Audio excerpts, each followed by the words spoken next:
Hello everyone, welcome to day 129 of Wild Writing in the Time of Corona. Today's workshop is our standard one, the only slight difference being that the things that you're going to choose from all start with a B. So if you haven't done this before, I'm going to give you 6 categories and you're going to choose a word or phrase for each of the 6 categories, probably make a list of those, and then look at what you've got and see if you can compose a poem of at least 4 lines using at least 4 of the things. So it's a little bit of a puzzle. I'm also going to suggest that for today's you take no more than 15 minutes to create the poem, as I think that part of the magic, part of the creativity comes from doing this quite quickly and seeing where your mind takes you. So if you have a pen and some paper ready, I'll give you the list. So the first thing on the list is some sort of a bridge. The second is some sort of a bird or birds. The third is a blade, some sort of blade. The fourth is a brother. The fifth is a burial. And the 6th is a blessing.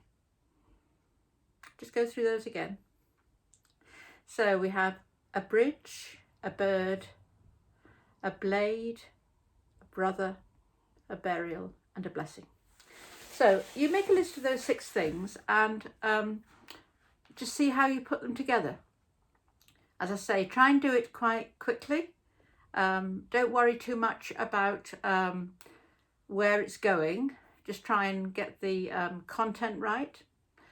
You may find that it's quite a good idea to read it out loud or to record it out loud, as I do, and listen to yourself back. That may then help you to do a little bit of editing. You may change a word, you may change the structure of the line. So edit it a little bit, and then I look forward very much to you posting these if you'd like to, or just to knowing that you've had a go at doing this and have written it in your own notebook for your own interest.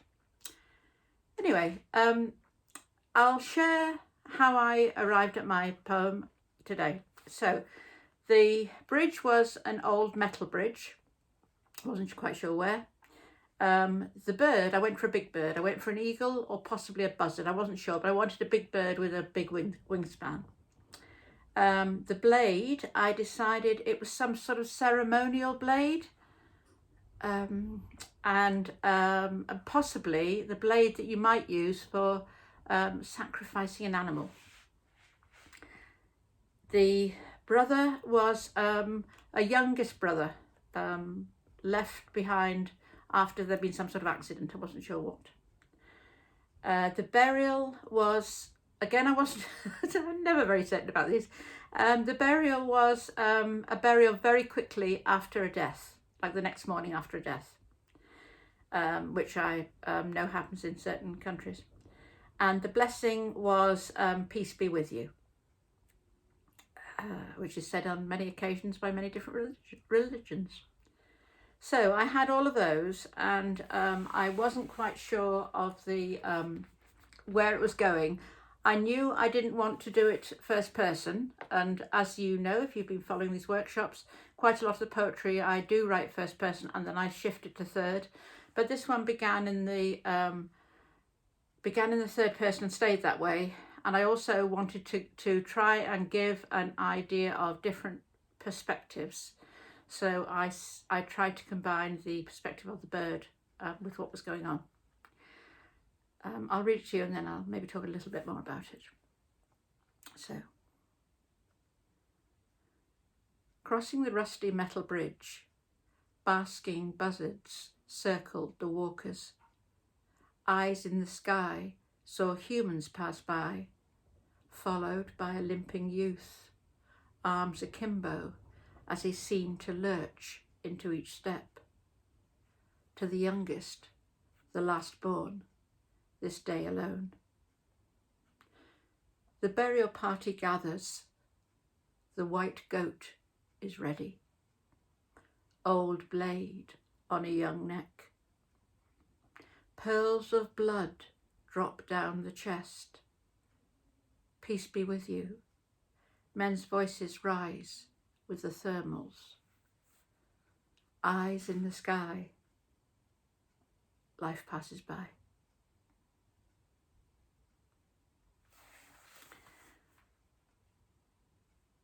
I think I had, by the end of the poem, I had quite a precise picture of a party of men going to bury another man, walking across a bridge, which I think was over a river.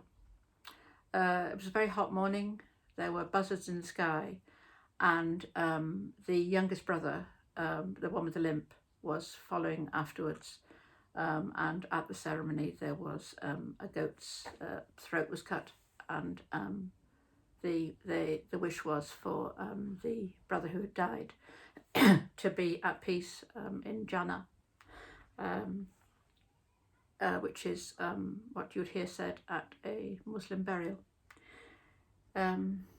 And it's interesting for me because I'd used the birds, the eyes in the sky, as some sort of symbol of constancy, as some sort of symbol of seeing what goes on on Earth as being, in a way, just things that happen, and in that way to try and underplay the significance of the death to the people who loved the man.